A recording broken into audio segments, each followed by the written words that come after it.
Acá está. Amén. Gloria al Señor que nos da vida, nos da salud y la oportunidad de otra vez estudiar su palabra juntas. Así que seguimos en el libro de Daniel. Hoy vamos a empezar el capítulo 9. Acabamos el capítulo 8. Déjeme compartir aquí las notas para no ir de memoria, ¿verdad? Daniel 9. Vamos avanzando en esta porción del libro de Daniel, empezando desde el capítulo 8 al capítulo 12. Es una porción de profecías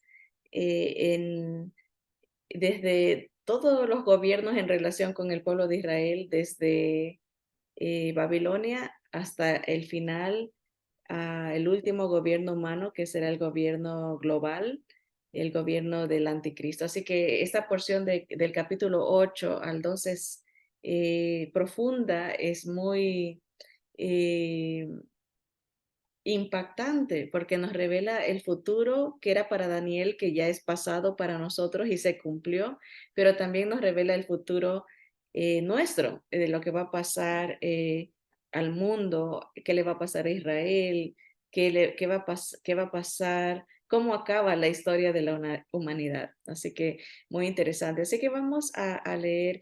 Estuvimos orando específicamente por la situación que se está viviendo mundialmente. Las naciones están en turbulencia, hay violencia, hay muertes, hay dolor, hay guerras, rumores de guerra, todo lo que el Señor nos anunció.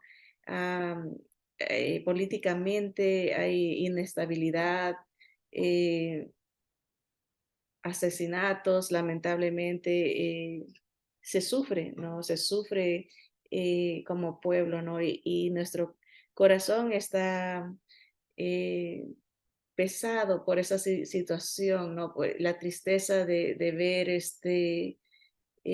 la injusticia, la maldad, ¿verdad? Ver a que personas mueran, ¿no?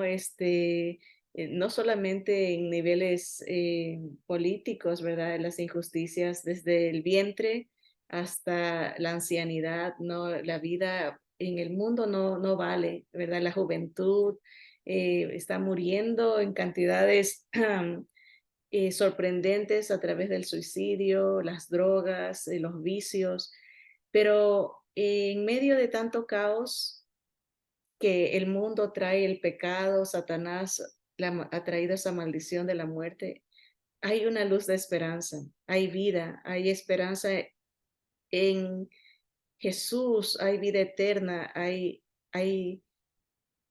poder para salir de esa esclavitud, del egoísmo y pecado y confusión, maldad.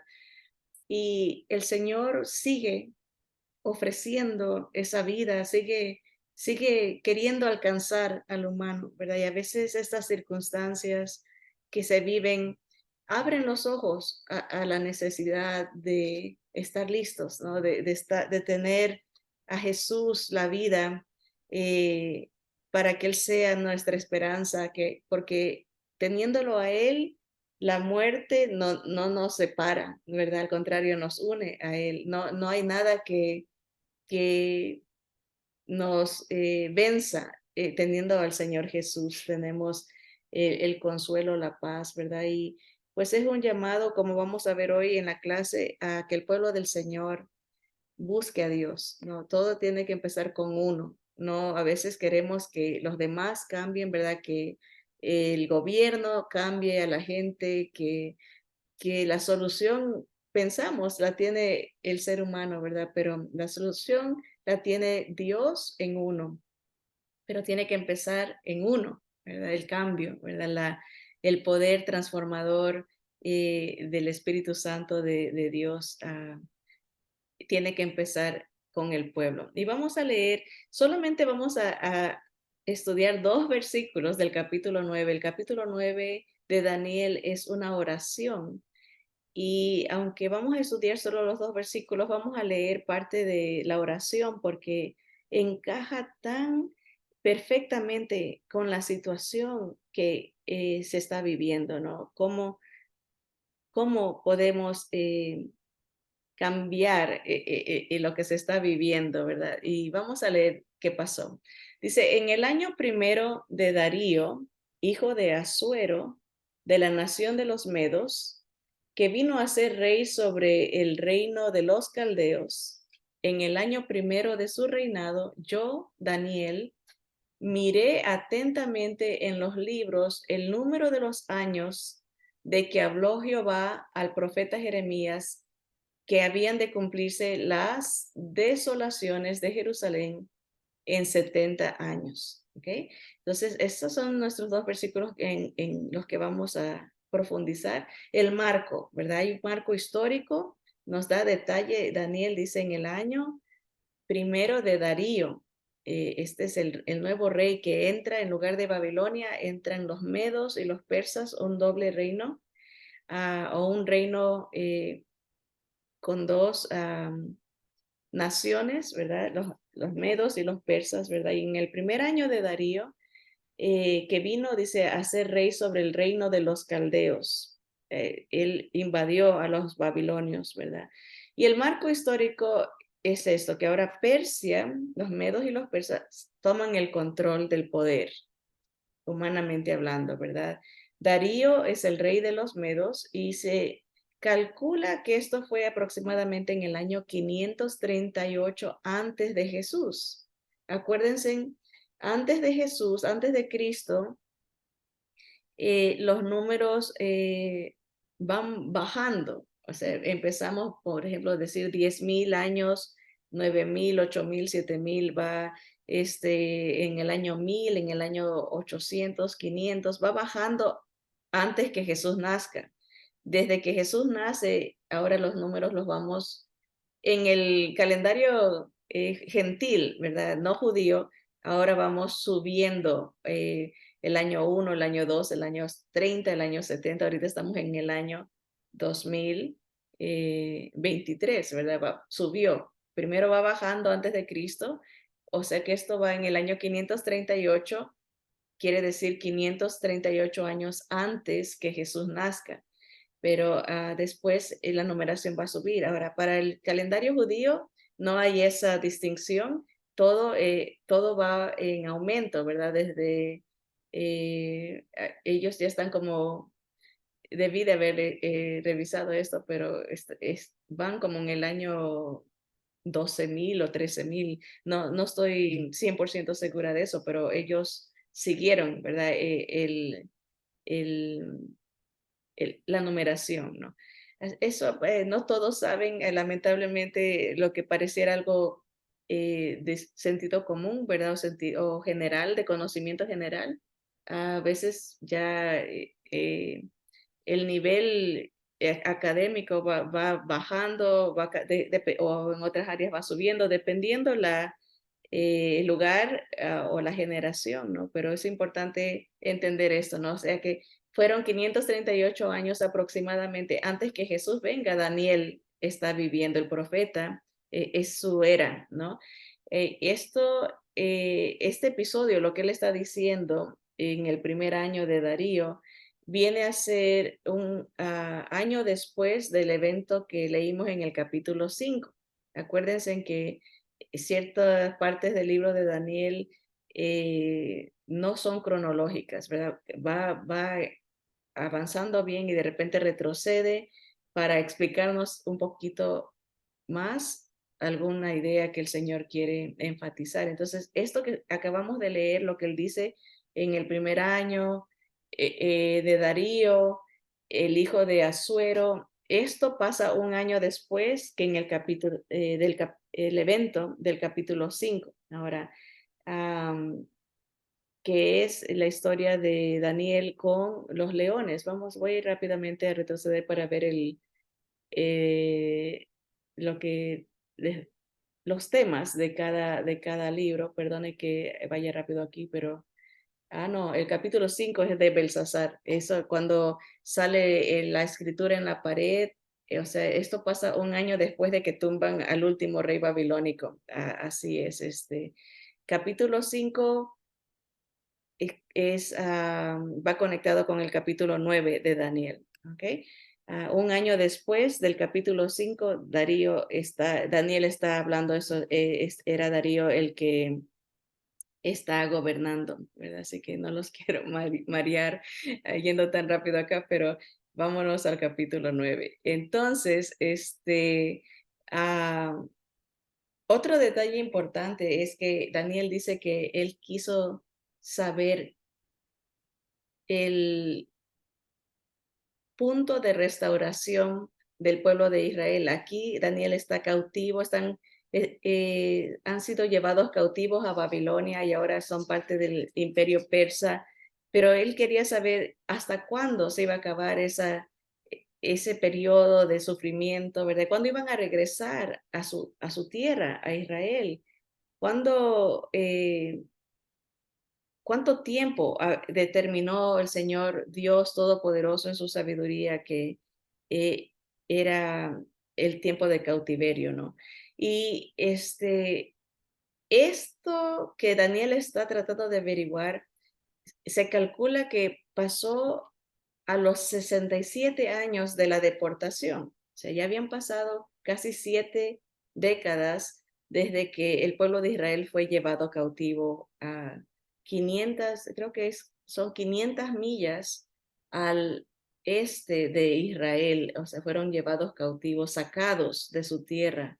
No, Jerusalén fue destruida, los muros fueron quemados, el pueblo estaba en una situación caótica, el pueblo que había sido llevado cautivo eh, ya se había olvidado de su país, o sea, había nacido otra generación, eh, no conocían la ley, la cultura judía, no conocían las prácticas judías, el idioma, todo había cambiado en esos 67 años, ¿verdad? Es mucho. A veces los que hemos inmigrado, ¿verdad? Sabemos que nomás toma una generación para que los hijos se olviden el idioma porque están en un ambiente diferente, otro idioma, se habla otro idioma en las escuelas, otro idioma en los trabajos, otro idioma en las calles, otro idioma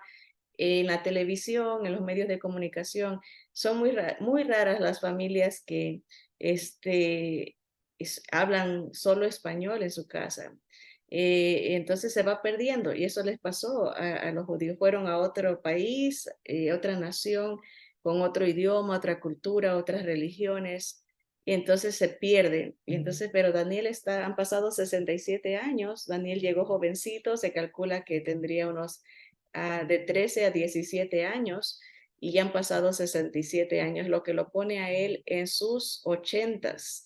Ya él es un anciano, ha vivido mucho y ha visto la mano poderosa de Dios, la fidelidad de Dios en su vida, pero él está curioso, quiere saber cuándo va a regresar su pueblo a Israel, ¿verdad? ¿Cuándo van a ser restaurados, no? Y algo interesante que debemos de destacar es que Daniel sí es un anciano, ¿verdad? Pero un anciano que conoce a Dios, que ha tenido una relación con Dios estrecha en medio de eh, el paganismo, en medio de un gobierno contrario a Dios, un gobierno materialista, un gobierno humanista, un gobierno de pecado, un gobierno de maldad, porque para su pueblo, ¿no? Es un gobierno que mataba al que quería, un gobierno que hacía a un lado a los que les estorbaba, ¿no? Y podemos ver, ¿no? Los paralelismos, la historia se repite, ¿no? No hay nada nuevo bajo el sol. Los gobiernos paganos son enfocados en la criatura y no en el creador, ¿no? La exaltación del hombre, del ser humano, ¿no? Lo que yo quiero, cuando yo quiero y como yo lo quiero, no me importa el sufrimiento de los demás, es la norma, ¿no? Es el enfoque pecaminoso del ser humano, ¿no? Lo que yo quiero, yo soy Dios, es la idea. Esa fue la tentación a Adán y Eva, ¿no? Quieren ser como dioses. ¿Cómo? No van, en el momento que desobedecen a Dios, ustedes van a ser Dios. Y esa es la mentalidad del humano, ¿no? Desobedezco y yo me convierto en mi Dios, nadie me dice lo que tengo que hacer, yo reino, ¿no? Y Daniel vivía en un reino que tenía esa mentalidad, ¿no? Esa cultura, ¿no? Una cultura anti Dios, anti la voluntad de Dios, contra la palabra de Dios y que se pone en lugar de Dios. Nosotros, ¿verdad? No queremos a Dios, queremos nuestros propios dioses que nos aceptan lo que nosotros queremos hacer y que hacen lo que nosotros queremos que ellos hagan, ¿verdad? Es interesante, los dioses del hombre, ¿no? Los dioses paganos, dioses con D chiquita, son dioses que el hombre puede manipular. Dice, yo quiero lluvia, voy a hacerme un dios que me mande lo que yo quiero. Quiero un novio, voy a hacerme un dios que me mande un novio y ahí están las prácticas, los ritos, ¿verdad? Hay mezcla de religión con paganismo, brujerías, con hechicerías, igual, ¿verdad?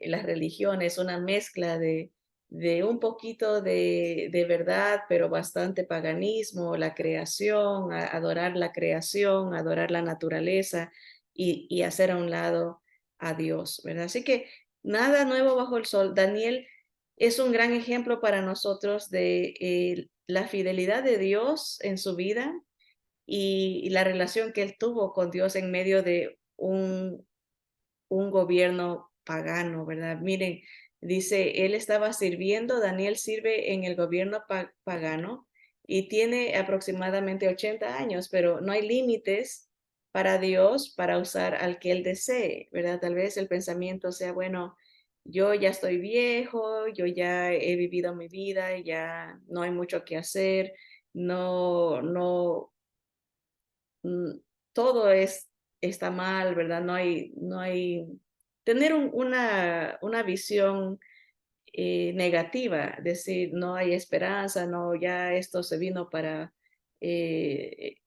abajo, no, ya todo está en desgracia.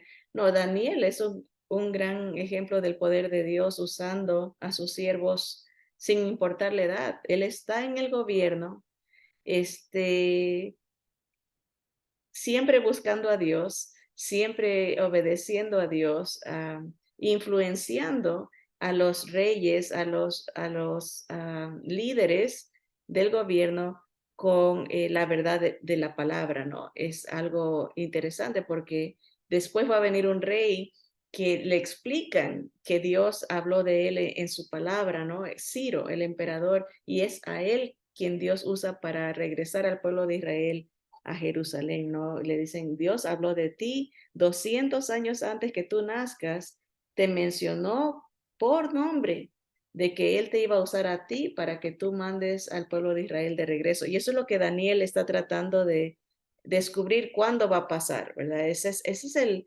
marco histórico, lo que está pasando, el año en que está pasando, la edad de Daniel, qué hacía él en el gobierno, ¿verdad? Y nos habla de la influencia que cada creyente podemos ser en la gracia de Dios, ¿verdad?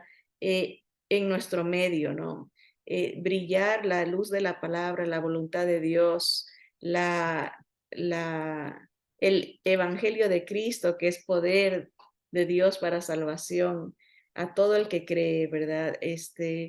Tener fe que esa es la solución que Dios ha dado, ¿verdad? Cambiar al ser humano de adentro para afuera, no lo de afuera para adentro, ¿verdad? A veces queremos darle solución solamente exterior, ¿verdad? Hay que darles ropa, hay que darles comida, hay que darles educación, todo lo exterior, que es bueno, pero el exterior no cambia la naturaleza del ser humano que es egoísta, ¿no? Por naturaleza, pecaminosa.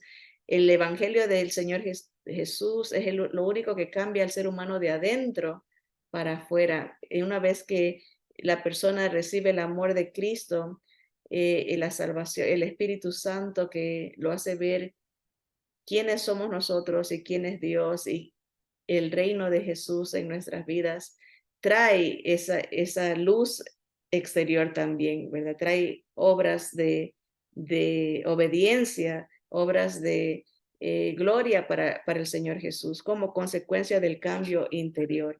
Pero Daniel entiende que Dios lo puede usar. Daniel entiende que Dios es el que trae la solución, ¿verdad? Él sabe todas las cosas y nos conoce y sabe lo que necesitamos personalmente, familiarmente, en la sociedad, en el gobierno, él sabe todo. Y entonces Daniel está siendo un instrumento de bendición para el pueblo, porque va a bendecir a su pueblo, Israel, y bendice al pueblo pagano también al otorgar, traer paz, ¿no? Traer armonía, traer em, avance, ¿no? Avance de la justicia en el pueblo, ¿verdad? Así que ese es el aspecto histórico del primer versículo, dice, ¿qué estaba haciendo Daniel y dónde estaba? Ahora vamos a ver el aspecto profético de este capítulo. Y en el versículo 12 nos dice, en el año primero de su reinado, yo, Daniel, miré atentamente en los libros el número de los años de que habló Jehová al profeta Jeremías que habían de cumplirse las desolaciones de Jerusalén en 70 años. O sea, él descubre lo que quería saber, que en cuántos años va a regresar Israel, el pueblo judío en cautividad, va a regresar a Israel, ¿en cuánto tiempo?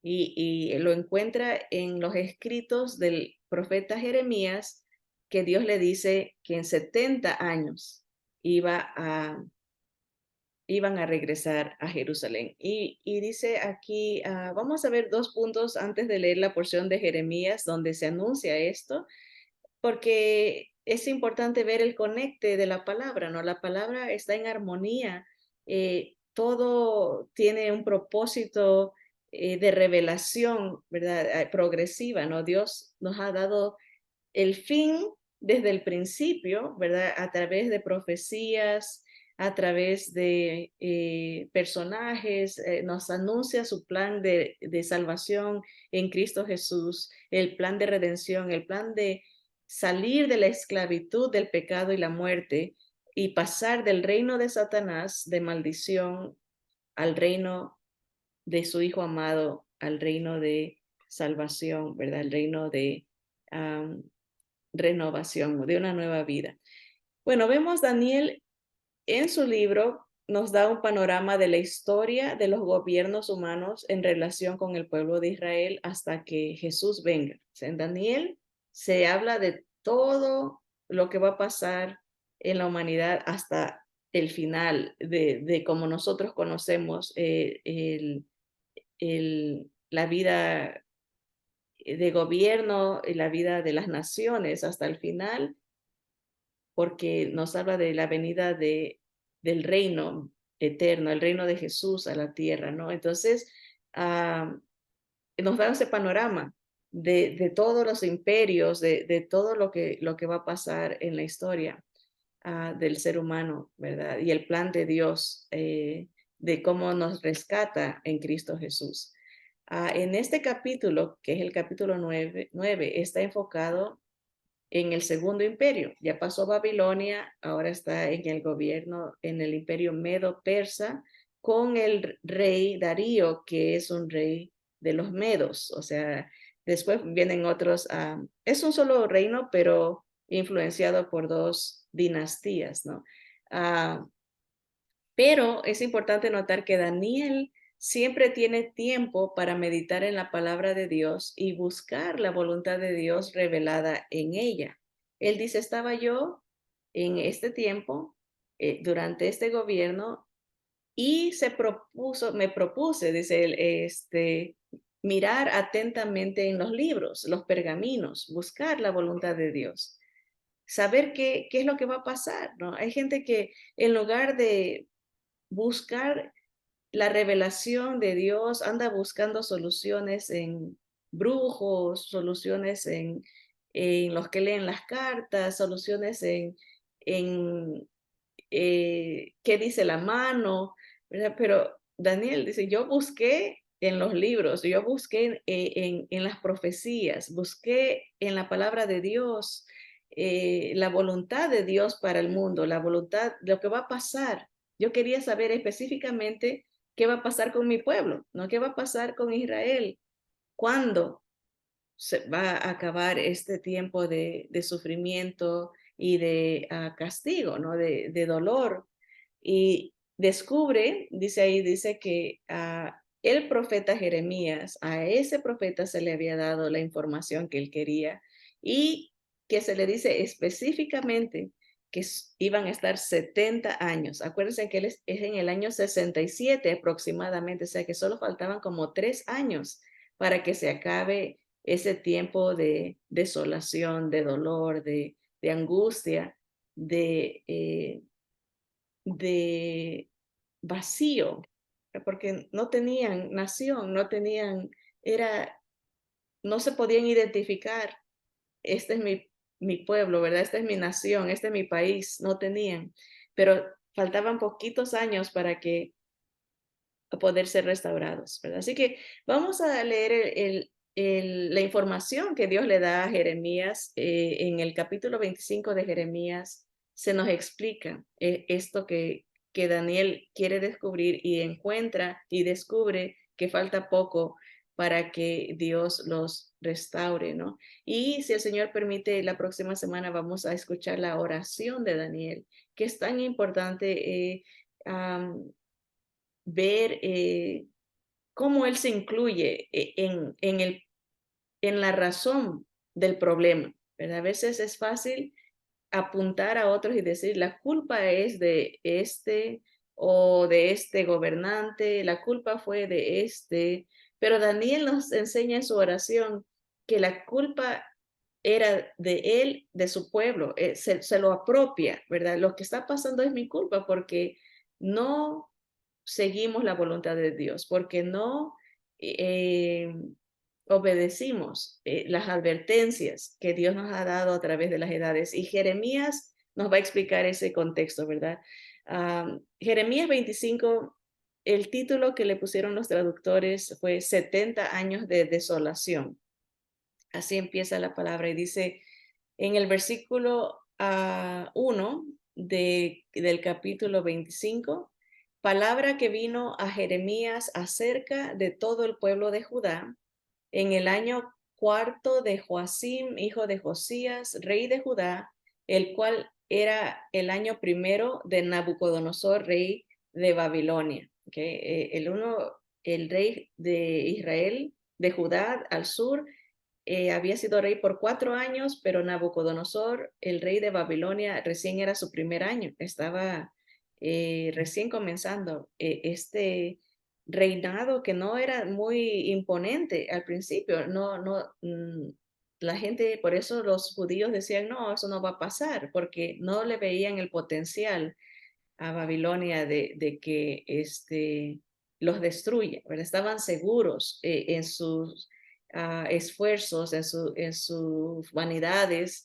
Es un problema cuando la persona se siente segura en lo que tiene o lo que ha llegado a ser y se olvida de Dios, ¿verdad? Ese es un problema. Ahí empieza el problema porque está susceptible a, a, a ser invadido por la maldad del mundo, ¿verdad? Alguien más poderoso que uno, ¿verdad? Y se aprende de la historia, ¿no? Y dice el versículo 2, la cual habló el profeta Jeremías a todo el pueblo. Esta palabra que Jeremías, el profeta, recibe de Dios, él la da, dice a todo el pueblo de Judá y a todos los moradores de Jerusalén, diciendo, desde el año 13 de Josías, hijo de Amón, rey de Judá, hasta este día. O sea, Dios no es que sorprende a la gente las cosas que pasan, es un proceso. Ya venía hablando Dios por muchos años. Desde el año 13 del reinado del papá, del que está ahorita gobernando, Dios había hablado al pueblo y a través de Jeremías, le había hablado a todos, dice, a todos los habitantes habían escuchado la palabra de Dios. Dice, son 23 años, que son 23 años que he hablado la palabra de Dios a todos. Les he advertido lo que Dios dice que va a pasar si siguen en estos caminos por 23 años. Dice, ha venido a mí palabra de Jehová y he hablado desde temprano y sin cesar, pero no oísteis. ¿Verdad? A veces la gente le reclama a Dios, ¿por qué está pasando esto? ¿Por qué es tanta injusticia? ¿Por qué? Porque no se ha oído por muchos años las advertencias y los consejos y las recomendaciones, los, eh, la guía que Dios nos quiere dar a través de su palabra. No se le escucha, entonces ya se cosecha, son consecuencias ya de la desobediencia, del desvarío, ¿verdad? De la autosuficiencia, son consecuencias, ¿verdad? Y Jeremías le está diciendo esto al pueblo, yo desde temprano me he levantado para decirles, hasta en la noche les he advertido, pero no me han querido oír. Noten que eso les dicen, pero no oísteis. Y envió Jehová a vosotros todos sus siervos, los profetas, enviándoles desde temprano y sin cesar, pero no oísteis. Las dos veces va repitiéndole lo mismo. No escucharon las advertencias, no escucharon los consejos, no solo míos, dice Jeremías. Yo les dije, pero también el Señor mandó a innumerables siervos desde temprano para anunciarles lo que va a pasar si siguen en este mismo camino. Ni inclinasteis vuestro oído para escuchar cuando decían, volveos ahora de vuestro mal camino y de la maldad de vuestras obras, y moraréis en la tierra que os dio Jehová a vosotros y a vuestros padres para siempre. Predicaban el volverse del camino en el que uno va y arrepentirse de las maldades de sus obras. ¿Verdad? Esto pareciera fácil apuntar y decir, bueno, yo no necesito mucho de qué reconocer. Los que están mal son los que se tienen que arrepentir. Los que roban, los que matan, los que mienten, los que estafan, ¿verdad? Esos son los que se tienen que arrepentir. ¿Yo de qué? ¿Verdad? Así pensaba yo por mucho tiempo. Y normalmente la gente, mientras más tiempo está en la iglesia, mientras más tiempo tiene en lo que llamamos el cristianismo, ¿verdad? Es más difícil identificar sus propios pecados y es más fácil apuntar y culpar a los otros. Pero algo que a mí en lo personal me ayudó mucho a entender cómo es que uno tiene que volverse de sus malos caminos es entender las diferentes categorías de pecado que hay en las escrituras. Hay pecados de comisión, que se le llama cosas que hacemos que no debemos, ¿verdad? Que sabemos que no se deben de hacer. Por ejemplo, no hay que robar. Uno sabe que no debe de mentir, sabe que no debe de adulterar. Son la ley de Dios, ¿verdad? Sabe que no debe de matar, ¿verdad? Y uno dice, bueno, yo no hago eso. Pecados de comisión, ¿verdad? Cosas que se hacen, pero no se deben de hacer. Pero también hay pecados de omisión, por ejemplo, cosas que debemos de hacer y no hacemos. Por ejemplo, Dios dice que hay que visitar a los presos, no hay que olvidarse de las viudas, hay que amar al enemigo. A veces no podemos ni amar a los mismos de la familia, ¿verdad? pleitos, iras, contiendas, disensiones, enemistades, iras dentro de la familia, divorcios, terrible, ¿no? Padres contra hijos, hijos contra padres. No hacemos lo que debemos, que es amar a nuestro prójimo, así como nos amamos nosotros. Eso nadie nos enseña cómo debemos de amarnos, preocuparnos por nosotros, todo enfocarnos en nosotros. Eso está innato. Dice Dios, así como te amas tú mismo, debes de amar a otros, pero no lo hacemos. Eso es pecado ante Dios, cosas que debemos de hacer y no hacemos, ¿verdad? Dice que no hay que dejar de congregarse, que hay que orar sin cesar, hay que darle al Señor, servir al Señor, y no lo hacemos, ¿verdad? Es la gravedad de pecados de omisión. Pero para el Señor los más graves son los pecados que no se ven, los pecados de pensamiento, porque por fuera podemos hacer todos los otros, por ejemplo, decir, yo sí voy a la iglesia, yo sí ofrendo, yo sí sirvo a Dios, yo sí leo la Biblia, yo sí hago, ¿verdad? Y yo no hago lo que hacen los otros por fuera, ¿verdad?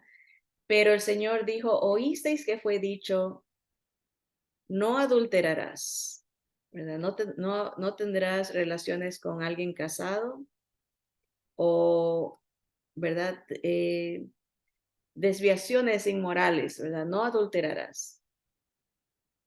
Pero yo os digo que si tú ves a alguien con deseos lujuriosos, ya pecaste en tu corazón, ya adulteraste en tu corazón con esa persona. O sea, el estándar de santidad de Dios es tan alto que aún un pensamiento nos lleva a infringir la ley de Dios. Oísteis que fue dicho, no matarás, pero yo os digo que si te enojas contra tu hermano, eres culpable eh, ante la corte, no eres culpable ante el juez. El estándar de santidad de Dios elevado, el pensamiento. Y eso me hizo entender cuántas ofensas a diario hacemos contra Dios, porque en el pensamiento juzgamos, condenamos, acusamos, en el pensamiento hacemos de menos, en el pensamiento nos exaltamos, ¿verdad? Y nadie se da cuenta, es solo por dentro, Dios sí se da cuenta, el humano no. Y podemos aparentar ser muy lindas personas, compasivas, amables, santas, ¿verdad? Por fuera, pero por dentro. Y hay una ilustración que ayuda a enfatizar esta realidad. Es si tenemos 3 malos pensamientos al día, solo 3, sin contar los pecados de comisión ni los pecados de omisión, solamente 3 malos pensamientos al día. Me levanto y no le doy gracias a Dios, reniego,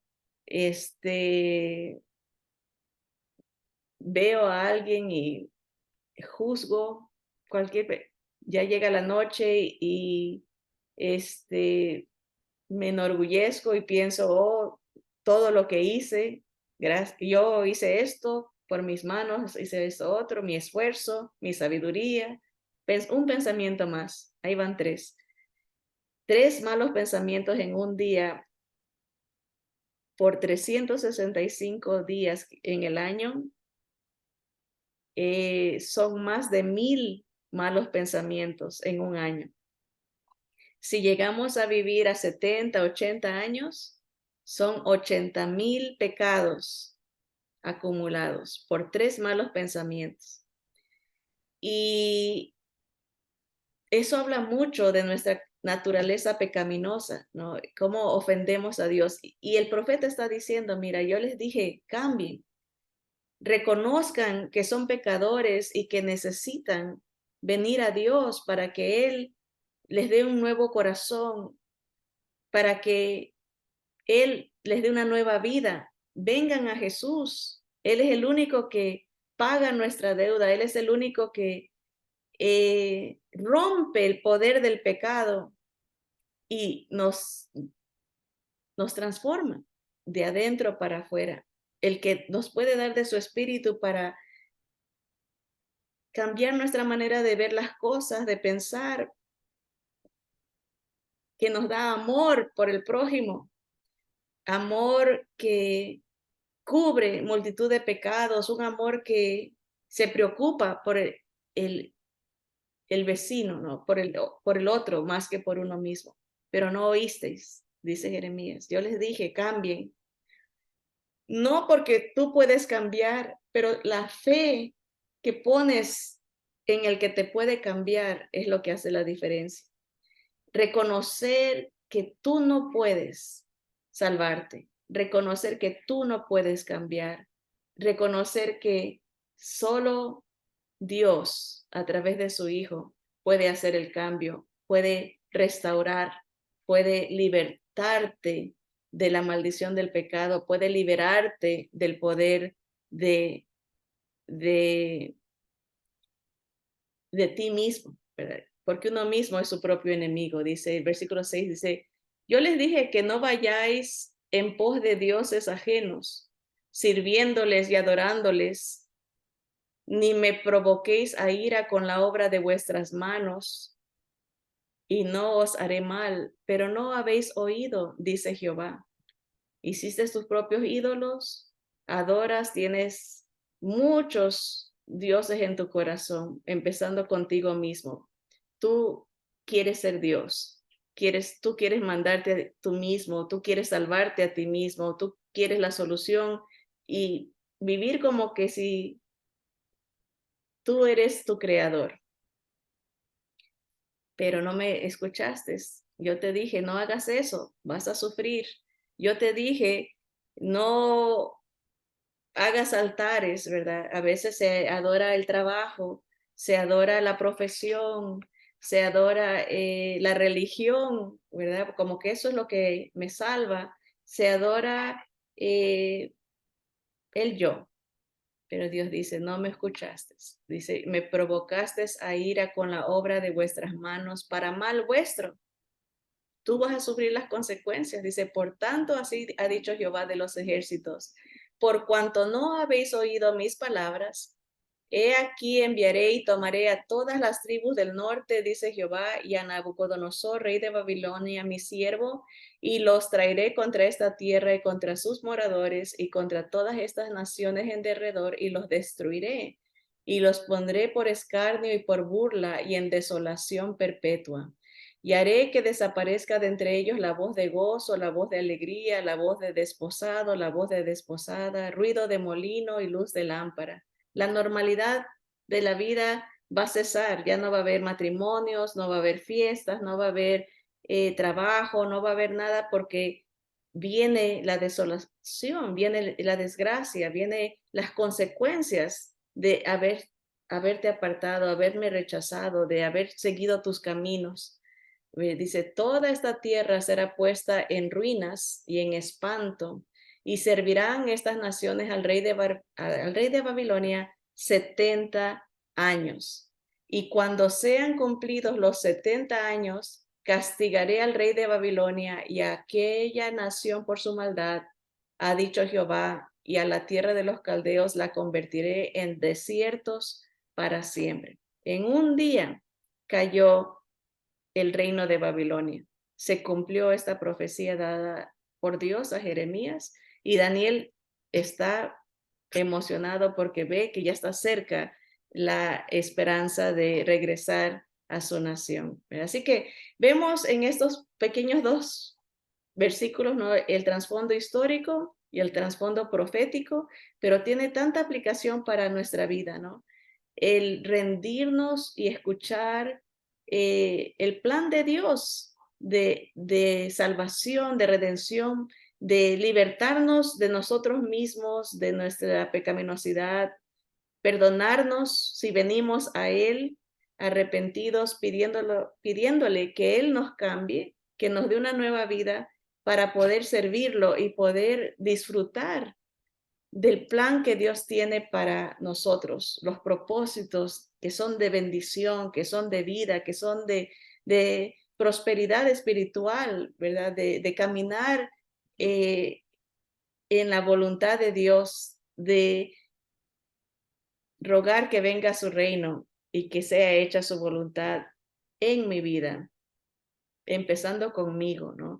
Así que vamos a orar y vamos a pedirle al Señor que abra nuestros ojos para que el cambio empiece Dios con su presencia en nosotros para que su nombre sea glorificado y disfrutemos de esa salvación y evitemos las consecuencias de la desobediencia, ¿verdad? Las consecuencias de rechazar al único Salvador, que es nuestro Señor Jesucristo. Vamos a orar.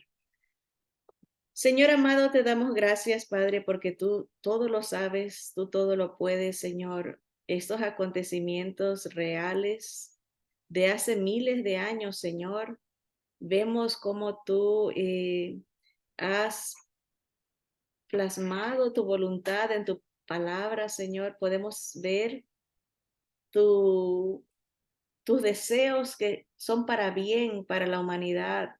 Nos adviertes, nos aconsejas, nos tratas de prevenir el dolor, el sufrimiento, Señor, pero no escuchamos. Así como el pueblo de Israel dice, no me oísteis, no me oísteis.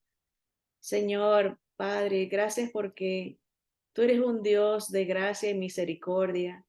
Señor, y cada día usas las circunstancias para recordarnos que tú todo lo sabes y tú sabes que nuestros caminos no son buenos. Nuestros caminos, dice que hay caminos que parecen derecho al hombre, pero su fin es un camino de muerte, un camino de sin Dios, sin esperanza, un camino de vanidad, un camino de religión, un camino de otros dioses, de otros salvadores, un camino de perdición. Pero gracias, Señor, porque tú mandaste tu camino. Jesús dijo, yo soy el camino, yo soy la verdad y yo soy la vida. Nadie viene al Padre si no es por mí. Gracias, Señor, porque tú nos libertas de la religiosidad, la vanidad, el fariseísmo, que nada bueno trae, Señor, sino que nos aparta de ti, nos exalta. Señor, gracias porque tu palabra tiene poder, Señor. Pedimos, Señor, que tú nos cambies de adentro para afuera, que cambies nuestra manera de ver las cosas, la manera de pensar. Señor, llénanos de tu espíritu. Entra, Señor Jesús, haz de mi vida tu hogar, Señor, tu habitación, tu tabernáculo, Señor. Vive en mí, Señor, borra todas mis rebeliones. Límpiame cada día de mi maldad, Señor. Saca toda idolatría, Señor, toda exaltación humana, personal. Quita, Señor. Lléname de tu sabiduría, dame de tu amor. Señor, úsame para tu gloria. Padre, perdona a tu pueblo, Señor. Perdona a los líderes, Señor. Perdona a cada uno de nosotros, Señor, que no hemos hecho nuestra parte, Señor, para glorificarte, para exaltarte, Señor. Padre, ven, lléname de ti, Señor. Dame fe solo en Jesús. Él es la solución, Él es la vida. Lo recibo, lo creo, Señor. Aviva, renueva mi corazón. Esto te lo pido en el nombre poderoso de nuestro Señor Jesucristo. Amén y amén. Que el Señor les bendiga, hermanos. Adelante con Cristo.